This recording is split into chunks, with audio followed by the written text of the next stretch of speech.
Welcome back to AEW Change the World. This is episode number 10 of Tuesday Night Dynamite. Last week, the announcement was made that AEW's next pay-per-view event will take place at the historic Madison Square Gardens, the build to the show kicking off in shocking fashion as Cody hit Kenny Omega from behind with his walking cane. Tonight, the reaction to that moment and the build to the MSG show continues while Marty Scurll faces Rey Fenix in the main event. The episode does begin with a reaction to that moment, the perpetrator Cody shown in front of a blank backdrop looking remorseful for his actions. He makes a statement issuing an apology to Kenny Omega, admitting that he's been under a lot of pressure recently and that is to blame for his actions. With the MSG show coming up, AEW and the Elite need to be stronger than ever, and Cody hopes that his heartfelt apology will be accepted by Kenny, the rest of the Elite, and the AEW fan base. So it looks perhaps like we're going back on what happened last week, but this was the plan. Cody going back on what he did, making it seem like an isolated incident rather than Cody turning heel or turning his back on the Elite. After Cody's apology, we see the incident from last week, Cody hitting Kenny Omega from behind with the cane as he went to leave the ring. Following the footage, the commentators introduce the show as they always do. They discuss that moment. Don Callis shows some understanding towards Cody's actions, while Excalibur is waiting to see how Kenny Omega reacts to what happened. Before that, it's time for the opening match, with Angelico making his second appearance in an AEW ring. That opening match doesn't actually take place, as when Angelico is making his entrance, he is jumped from behind by Chris Jericho. The commentators are shocked by this. This has never happened in AEW before, a pre-match attack. The attack is brief, as security and personnel run down from the back to grab Chris Jericho. By the time they reach him, Chris Jericho has already done enough damage to keep Angelico down, having targeted his leg from the start of the attack. Chris Jericho argues with the security as they lead him to the back. He's showing a complete lack of respect towards them, demanding they keep his hands off him. Jericho's aggression brings Dustin Rhodes out from the back, who looks to calm down the situation. He's joined by a medic who goes to check on Angelico. Dustin Rhodes begins to berate Chris Jericho, taking the incident very, very seriously.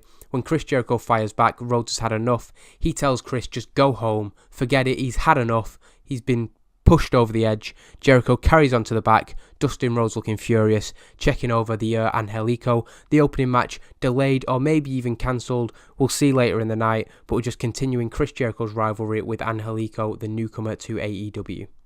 We then go back over to the commentators who are expected to be calling the opening match. They say that they're receiving word from the back that changes are being made to the running order of the show, but there is hope that Angelico will be cleared to compete later. They say that while that's worked on, a video package has been prepared recapping the announcement of the MSG show last week, promoting the AEW at MSG 2020 show. The package shows clips from the historic building with Kenny Omega and Britt Baker making the announcement being replayed in between the shots from inside the building. We then get the actual opening match of the night. Madison Eagles defeating Erica Reed in 8 minutes and 30 by a Heaven Sent, a 53 C- match, a very good performance from Madison Eagles again, a 60 rating, a 36 for Erica Reed isn't too bad, but again Madison Eagles impressing. After the match, Madison Eagles stands tall, once again reacting very well to her defeat at Full House. As she stands tall in the ring, Kylie Ray, who is at ringside, joins Erica Reed. While Kylie looks to comfort her friend, it's clear that Erica is very frustrated, having found herself struggling similarly on somewhat of a losing streak, just like her friend Kylie Ray. We then get a promo from Brandy Rhodes, again pre-recorded. She's given insight into the upcoming Madison Square Garden show, which will take place in January 2020. Rhodes says that the huge announcements are coming for that show as they look to kick off the new decade by raising the bar again. One announcement she is proud to be able to make right now is the fact that the show will see the first ever AEW Women's Tag Team Champions crowned.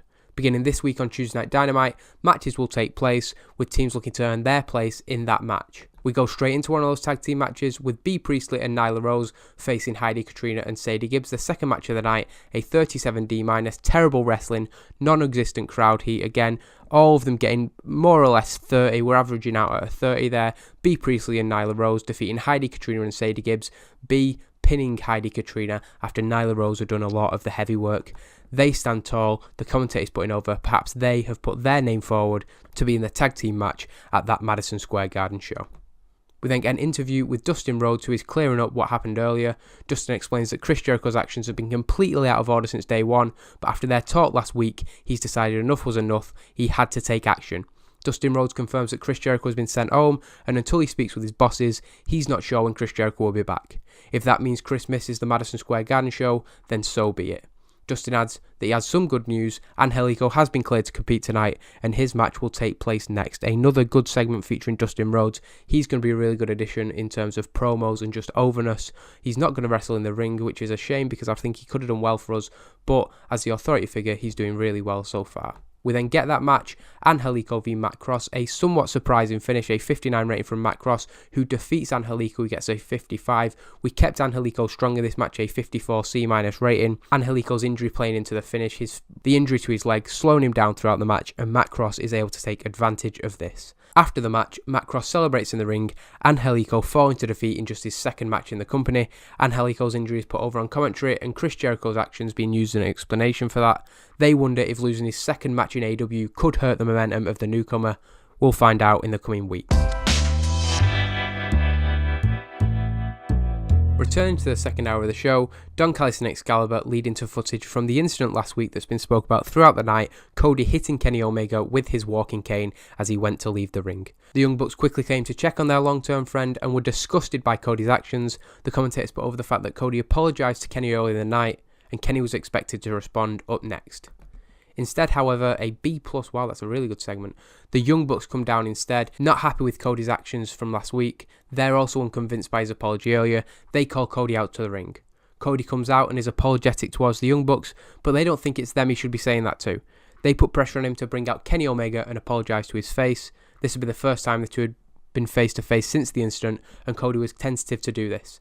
Eventually, he invites the men's world champion down to the ring, and Kenny comes out. Cody apologises to Kenny, who appears to be accepting of the apology, but warns that if Cody ever does anything like that again, he would make him pay for it. Kenny would then take the high road, offering a hand to Cody, willing to put it all behind them. Cody, of course, accepting the handshake. While they're in the grips of the handshake, however, he tells Omega that next week he's going to be in action, and he wants Omega to watch because he's still coming for the title. Cody then abruptly leaves the ring, rolling out under the bottom rope. The Young Bucks and Kenny Omega, confused by his continued bad attitude, they're not impressed at the fact that he was supposed to be apologising, and he comes out and says that he's still gunning for the AEW World Championship. That doesn't go down well with his fellow Elite members. We then get a social media promo from Tessa Blanchard earlier in the week. She is talking about Tenille Dashwood and Daniel Monet's interest in her over the last couple of weeks.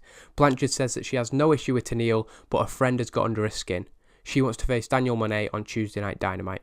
We then see footage from Tenille Dashwood's social media response to that, with her speaking on behalf of her friend and accepting the challenge. Danielle Monet is in the shot during the reply, and it's clear she isn't quite on board with having to step in the ring with Tessa Blanchard.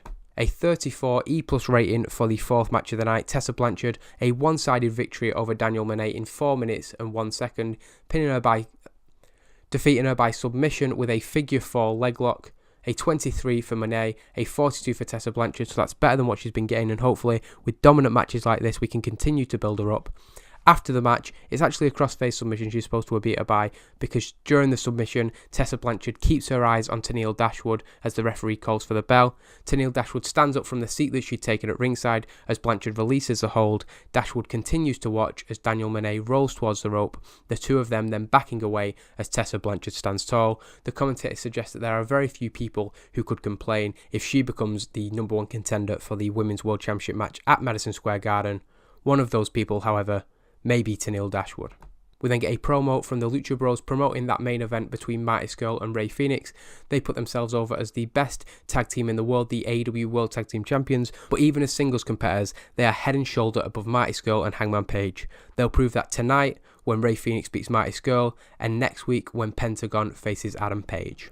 We then get a video package promoting Pac, his dominant run in AEW. Sure, he's fallen to some defeats, but overall he has been one of the key players in the early days of AEW.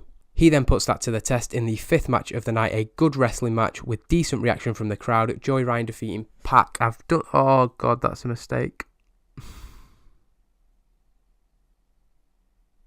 Joey Ryan defeating Pac is a huge mistake. How do I even justify this in storyline?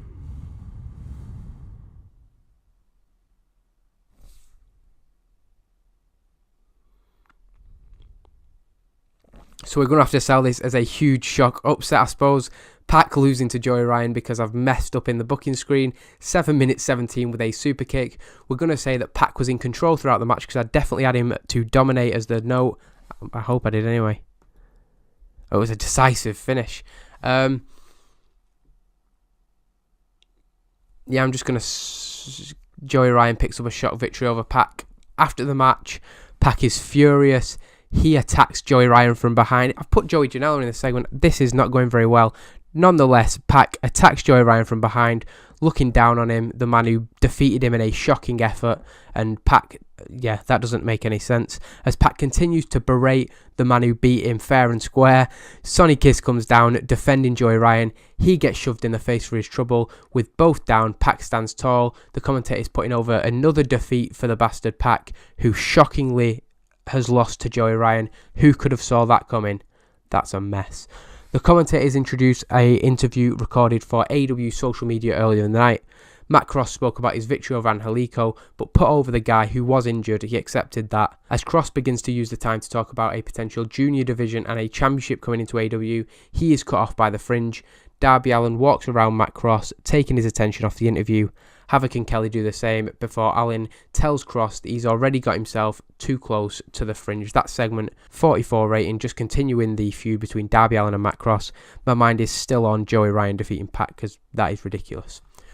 A video then plays hyping the rivalry between the Lucha Bros and the Handsome Devils, mostly focusing on the segment 2 weeks ago when the Handsome Devils made their intentions clear to challenge for the AEW World Tag Team Championships. In that main event, a 68 C+ rating that got the crowd buzzing. Ray Phoenix tired, Marty Scurll off his game, still having a very, very good night. 69 from Ray Phoenix, 59 from Marty Scurll, but Marty Scurll picks up the victory in 12 minutes and 49 with a graduation. He defeats Ray Phoenix, and that is one step closer to the AEW World Tag Team Championships for the Handsome Devils. After the match, they stand tall. The commentator is putting over that next week, Hangman Page will face Penta El0M, and if he can pick up the victory, that will almost secure those two as the next AEW World Tag Team Championship contenders. So there is a 73 B- show, increasing our popularity in 30 regions. That is, I'm pretty sure, our best ever Tuesday Night Dynamite rating. There's only one thing on my mind coming out of that, having Joey Ryan defeated Pac. From now on, I will double check every result I do because that is completely against where we've been going. Joey Ryan's been struggling, Pac has been doing really well, and that's a blemish on his record that we're now going to have to work into the storyline. But a shock defeat there. Of course, everything else happening. Cody's still interested in the title. Marty Scurll defeating Ray Phoenix, which is a good sign for their tag team championship ambitions. But yeah, see you next time.